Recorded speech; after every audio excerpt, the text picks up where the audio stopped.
the walking is just a pleasure. We want that serenity that comes from when you're walking. We enjoy active vacations. We're not ones to get in a bus or in a cruise ship. Having someone who's familiar with the area, familiar with the language and the nuances of local custom is very helpful. They make you feel that you get to know the culture so much better. They give you a feeling of the area. There's an emotional content to experiencing things with other people. Not only your guides, but with your husband or your friends. The food was unbelievable.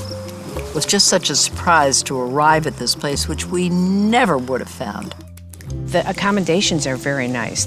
The hotels that they select are just incredible. I want to see new things that I can't just find in our backyard.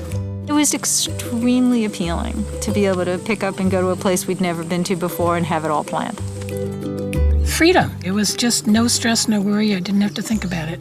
I realized after about 3 days out, oh my God, I feel like a person again.